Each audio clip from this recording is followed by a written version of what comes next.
नमस्कार दोस्तों, मेरा नाम अभिषेक और मैं हर हफ्ते आपके लिए कहानी लेकर आता हूँ।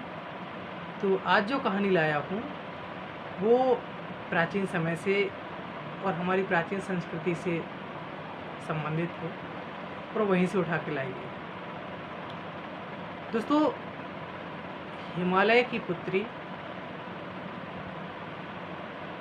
पार्वती जी ने भगवान शंकर को पाने के लिए बहुत तप किया, बहुत तपस्या की और रिजल्ट ये हुआ कि भगवान प्रसन्न हुए और उनके सामने उपस्थित हुए। माता पार्वती ने उनका वरण किया।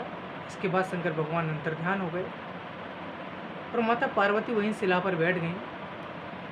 पत्थर की एक शिला थी, उस पर बैठ के वो कुछ सोच रही थी। तभी उनके कानों में एक बच्चे की चीखने की, करुण विलाप करने की आवाज़ आई और जब उन्होंने उस आवाज़ को सुना तो बच्चा ये बोल रहा था कि मुझे किसी गिरह ने पकड़ लिया है, ये कुछ ही समय बाद मुझे खा जाएगा, कोई बचा लो मुझे।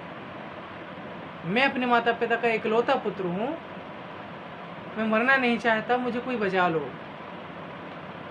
और इस तरीके से वो रो रहा था। माता पार्वती ने उसकी जब करुण पुकार सुनी तो वो दौड़ी दौड़ी उसके पास गई। देखा नदी के किनारे एक मगरमच्छ एक बहुत ही सुंदर बच्चे का पैर पकड़े हुए था और जैसे ही माता पार्वती को आते देखा तो उसे खींच के जल में ले गई।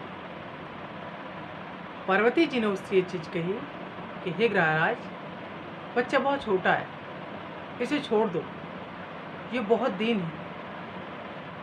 लेकिन मगरमच्छ ये बोला कि हे देवी, दिन के छठे पहर में जो भी व्यक्ति यहाँ आएगा वो मेरा भोजन होगा और ये इसी काल में आया तो ब्रह्मा जी के द्वारा मेरा ये भोजन ही है जो इस रूप में मुझ तक आया है, मैं इसे नहीं छोड़ सकता। माँ पार्वती ने ये चीज़ कही कि मैंने बहुत सालों तक तपस्या की है, आप उसी के बल से इसे छोड़ दीजिए। तो उस मगरमच्छ ने भी अपनी एक कंडीशन रख दी, एक शर्त रख दी कि अगर उस तपस्या का पूरा फल आप मुझे दे दें तो मैं इसे छोड़ दूंगा। माता पार्वती ने जरा भी विचार नहीं किया इस चीज़ के ऊपर और सीधे उनसे बोल दिया कि एक तपस्या मात्र की तो बात छोड़ ही दीजिए, जिंदगी भर में जितना भी पुण्य अर्जित मैंने किया है मैं सब आपको समर्पित कर दूँ, सब आपको देती हूँ, बस आप इस बच्चे को छोड़ दीजिए। और उन्होंने पूरा पुण्य समर्पित जैसे ही उसकी किया, देखते ही देखते वो मगरमच्छ बहुत ज़्यादा कांतिमय हो गया, बहुत ज़्यादा चमकने लगा। मगर को बड़ा आश्चर्य हुआ। उसने कहा, हे देवी, आपने ये क्या कर दिया? किसी विशेष उद्देश्य के लिए आपने इतनी ढेर सारी तपस्या की होगी, आपका वो ध्येय तो पूरा हुआ ही नहीं, आपको ऐसा नहीं करना चाहिए था, क्षण मात्र तो आप सोच लेती। तो माता पार्वती ने जवाब दिया, कोई क्षण मात्र नहीं, मैंने बिल्कुल पूरे तरीके से सोच समझ के ही अपने पूरे तप को आपको दिया है। मेरे तपस्या का फल मेरे पास रहे, इससे ज़्यादा जरूरी है कि इस बच्चे के प्राण सुरक्षित रहें। तपस्या दोबारा भी की जा सकती है, लेकिन इस बच्चे के प्राण अगर एक बार चले जाते तो दोबारा नहीं आ सकते थे और इसके माता पिता इसके बिना कैसे रहते।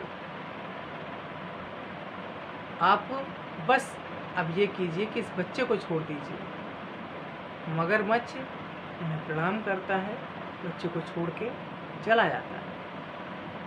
माता पार्वती ये चीज़ सोचती हैं कि पूरा तप नष्ट हो गया है, दोबारा तपस्या करनी पड़ेगी। और इस उद्देश्य के साथ जब वहाँ से जाने लगते हैं तभी उन्हें ऐसा महसूस होता है जैसे उनके पीछे बहुत बड़ा कोई प्रकाश केंद्र उत्पन्न हो गया हो। जब एकदम से पीछे मुड़ के देखते हैं तो वहाँ शंकर भगवान फिर से उपस्थित खड़े होते हैं और शंकर भगवान उनसे बोलते हैं कि हे पार्वती, अब दोबारा तपस्या करने की जरूरत नहीं है। बोले, प्रभु, मेरी तो सारी तपस्या जितनी भी थी पूरी तपस्या नष्ट हो गई, पूरा तप मैंने दान कर दिया। बोले, कोई दिक्कत नहीं, वो तप जिसे दिया वो भी मैं था और जिसके लिए दिया वो भी मैं था, अर्थात ये मेरी माया थी, ग्राह्य भी मैं था और वो बालक भी मैं ही था। अब दोबारा तपस्या करने की ज़रूरत नहीं है। और एक चीज़, दान करने से तुम्हारी तपस्या का जो फल था वो 1000 गुना और ज़्यादा बढ़ गया। दोस्तों, कहानी यहीं ख़त्म हो जाती है और अब आता है कहानी का मैसेज कि हमारे पूर्वज जितने भी अच्छे अच्छे गुण थे वो सब पीढ़ी दर पीढ़ी हम तक पहुंचाते रहे हैं। लेकिन आज हमारी शिक्षा प्रणाली में इतना व्यस्त रूटीन आ गया है जब इन गुणों की चर्चा शायद बहुत कम ही लोग कर पाते हैं। तो सभी गार्जियंस से, सभी अध्यापक बंधुओं से एक अनुरोध करूंगा कि वो गुण जो हमारे गार्जियंस, हमारे माता पिता, हमारे पूर्वज हम तक पहुंचा के गए हैं, उन गुणों की चर्चा अपने बच्चों से भी करें, अपने छात्रों से भी करें। हमारा उद्देश्य केवल किताबी ज्ञान नहीं है, भारतीय संस्कृति, भारतीय विचारधारा को आगे ले जाना है। भारतीय संस्कृति, भारतीय विचारधारा तब आगे जाएगी जब हम अपने उन छात्रों से, अपने उन बच्चों से जो कि राष्ट्र का भविष्य होने वाले हैं, राष्ट्र की धरोहर हैं, उन्हें सही रास्ता दिखाते रहें, अच्छे गुणों को उनको बताते रहें।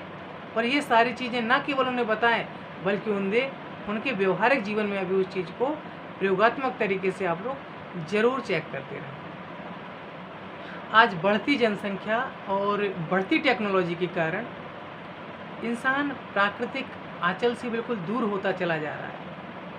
तो अपने बच्चों को प्रकृति से जोड़ें, वृक्षों से प्यार करना सिखाएं, जीव जंतुओं से प्यार करना सिखाएं, उनके प्रति दया भाव रखना सिखाएं, दान की बातें सिखाएं, और भी जितने अन्य गुण अच्छे हैं उन सभी पर चर्चा भी करें और उन सभी को उनके जीवन में जरूर डालें।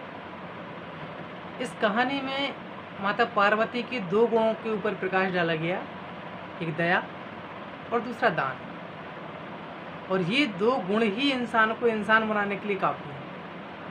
अगर ये दोनों गुण ही आप बच्चों के अंदर डाल देते हैं तो वो भी बहुत बड़ी शख्सियत बन सकते हैं। दया केवल इंसान के अंदर होती है, किसी जानवर के अंदर नहीं होती। अगर आप किसी जानवर के सामने चले जाएं तो उसे दया नहीं आती है, वो जानवर वाली हरकत कर ही दे सकता है। लेकिन अगर इंसान हैं तो हम इंसान दया कर सकते हैं और ये गुण केवल इंसानों में होता है, उससे प्रयोग करना है। दूसरी चीज़, दान।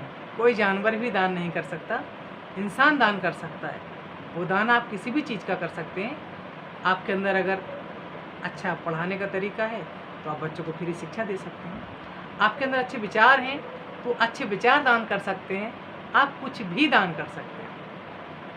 समाज को अपनी सेवा दान कर सकते हैं, कुछ भी दान कर सकते हैं। और समाज में जितने भी ऐसे पिछड़े लोग हैं, जो गरीब हैं, दीनहीन हैं, दुखी अवस्था में हैं, उन पर दया करके आप उनके लिए जो भी हेल्प करें वो उनके लिए आपका सबसे बड़ा योगदान है।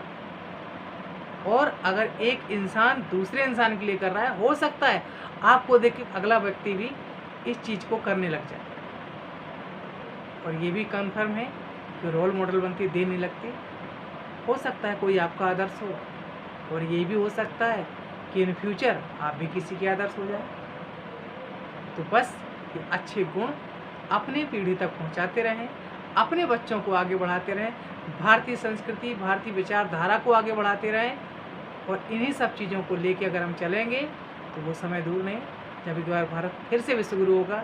कहानी अगर अच्छी लगी तो वीडियो को लाइक कीजिए, शेयर कीजिए, अपने सगे संबंधियों, अपने मित्रों तक भी भेजिए।